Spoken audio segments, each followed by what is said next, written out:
হ্যাঁ বন্ধুরা, হাতে যদি 10 মিনিট সময় থাকে তাহলে বানিয়ে নিতে পারবেন একেবারে তেল ছাড়া সকাল বিকেলের হালকা নাস্তা বা হালকা টিফিনের একটা রেসিপি, যেটা ভীষণ সফট এবং নরম, ভীষণ স্পঞ্জি, একেবারে তেল ছাড়া কেউ বুঝতেই পারবে না এটা এত সুন্দরভাবে বানানো হয়।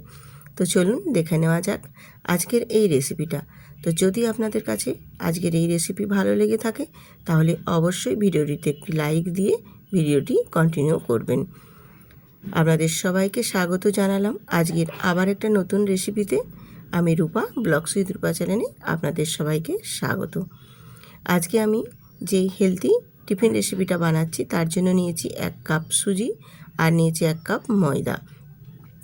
তো সুজির পরিমাণটা একটু বেশি আছে আর ময়দার পরিমাণটা একটু কম আছে, মানে 1.5 কাপের মতো সুজি আছে আর 1 কাপের মতো ময়দা আছে। দুটো কাপের পরিমাণ একটু ডিফারেন্স ছিল। আর দেখো একটা মিক্সিং বোল নিয়েছি, তার মধ্যেই আমি সুজি আর ময়দা দিয়ে দিয়েছি আর স্বাদ মতো নুন দিয়েছি। আর এখানে উষ্ণ গরম জল নিয়েছি, তোমরা নিশ্চয়ই দেখে বুঝতেই পারছো হালকা হালকা ধোঁয়া উঠছে। তো আমি এখানে 1 কাপ জল নিয়েছি। জলটা নিয়ে এবারে খুব ভালো করে ময়দা আর সুজিটা খুব ভালো করে মিক্সড করে নেব। তো এখানে আমার 1 কাপ জলে কিন্তু হলো না, সেক্ষেত্রে আমি আরও 1 কাপ জল নিলাম আর অল্প একটু জল এক্সট্রা রেখে দিলাম। যদি প্রয়োজনে লাগে তাহলে আমি ওই জলটাও অ্যাড করব, না হলে না দেব। দিয়ে খুব ভালো করে মিক্সড করে নেব। আর সুজি আর ময়দাটা যতক্ষণ না খুব ভালো করে মিক্সড হয়ে যাচ্ছে ততক্ষণ কিন্তু খুব ভালো করে এটা মিশিয়ে নিতে হবে। আর এটা খেয়াল রাখতে হবে কখন একটুও যেন না সুজি আর ময়দার মধ্যে যেন না একদম দলা বেঁধে থাকে। আর দেখো ব্যাটারটা একটু খুব ঘন মনে হচ্ছিল, তার জন্য আমি জলটা এখানে দিয়েই দিলাম। তাহলে আমার এখানে 2 কাপ মেজারমেন্ট পরিমাণের জন্য এখানে 2 কাপ জলই আমি ব্যবহার করলাম। জলটা দিয়ে খুব ভালো করে মিক্সড করে নিচ্ছি। আর এই মিক্সটা কিন্তু খুব ভালো করে করে নিতে হবে। এই রেসিপিটার জন্য কিন্তু এই মাখানোটাই সবথেকে বেশি মূল্যবান।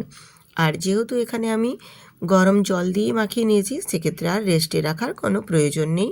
সুজিটা গরম জলের মধ্যে আপনাতেই কিন্তু বেশ অনেকটা ফুলে ঘন হয়ে গেছে।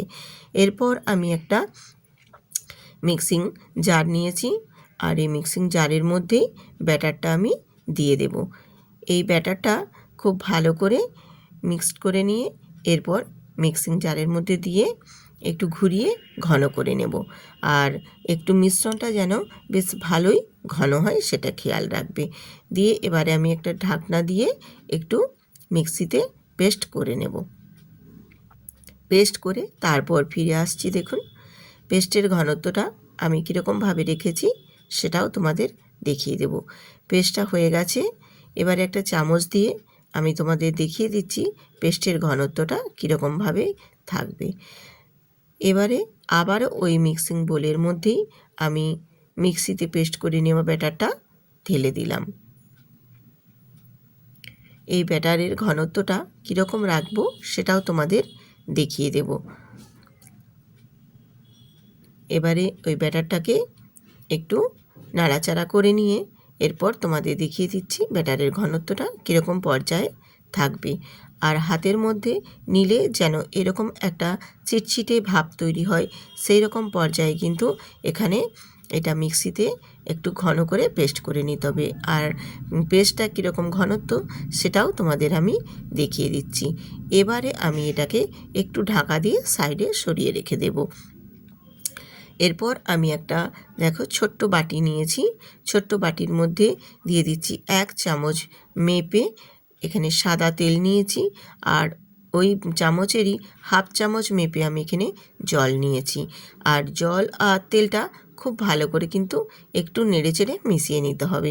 তো অবশ্য তেল জল কখনোই মিশ খায় না, কিন্তু তবুও যতটা মেশানো যায় সেই পর্যায়ে ঘনত্বটা কিন্তু মানে দুটো জল আর তেলটাকে খুব ভালো করে মিক্সড করে নিতে হবে।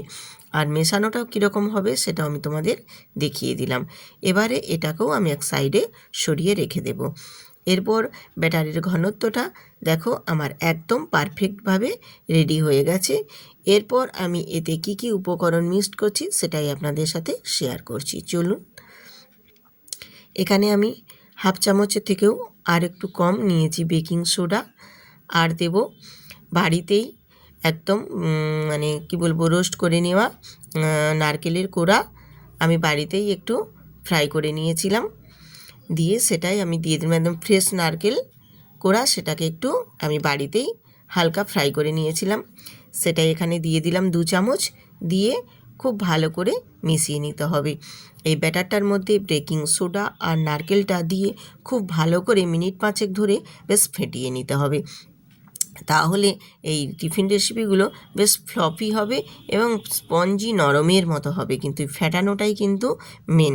খুব ভালো করে ফেটিয়ে আর কিন্তু বেশিক্ষণ রাখা যাবে না, তারপরেই একদম টিফিনগুলো রেডি করে নিতে হবে।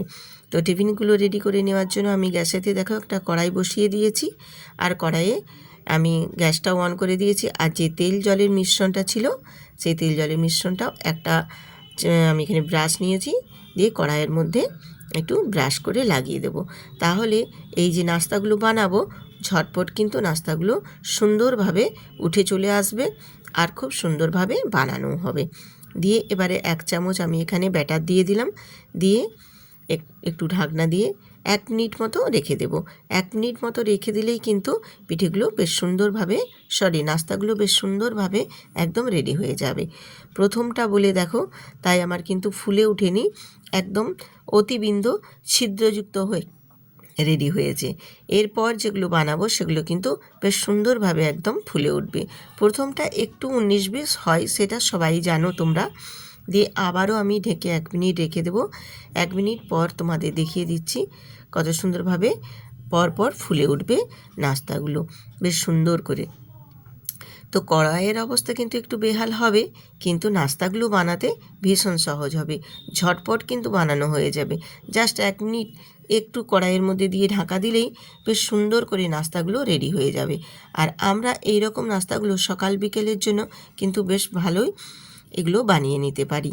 এরকমভাবে আমি সবগুলো বানিয়ে নিয়ে তারপর তোমাদের দেখিয়ে দিচ্ছি দেখো কতটাই আমার নাস্তাগুলো সুন্দর হয়েছে। এরকম সকাল বিকেলে হালকা হালকা যদি টিফিনের সময় আমরা এগুলো বানিয়ে নিই, একেবারে তেল ছাড়া একটা হেলদি রেসিপি, যেটা শরীরের পক্ষে কোনো ক্ষতিকর হবে না, খেতেও ভীষণ ভালো লাগবে আর বানাতেও কিন্তু ভীষণ সহজ। হাতে 10 মিনিট সময় থাকলেই এটা বানিয়ে নিতে পারবে। আমি এটা গুড় দিয়ে সার্ভ করেছি, খেজুর গুড় দিয়ে। তোমরা চাইলে এখানে কোনো চাটনি বা যে কোনো তরকারির সাথেও সার্ভ করে নিতে পারো। ভীষণই সুন্দর হয় আর খেতেও কিন্তু ভীষণ সহজ। আর কতটা স্পঞ্জি এবং নরম হয়েছে সেটাও আমি তোমাদের দেখিয়ে দিচ্ছি। দেখো একটা কেটে তোমাদের দেখিয়ে দেব কতটা সুন্দরভাবে। আমি দেখো কত সুন্দরভাবে মুড়ে নিচ্ছি, পেছনটাও দেখিয়ে দিচ্ছি কতটা সুন্দরভাবে হয়েছে আর কতটা ফ্লপি হয়েছে সেটাও তোমাদের দেখাচ্ছি। এরপর তোমাদের কেটেও দেখিয়ে দেব যে ভেতরটা কত জালিযুক্ত দার হয়েছে আর কতটা সফট এবং নরমও হয়েছে, স্পঞ্জি একদম একদম স্পঞ্জের মতো।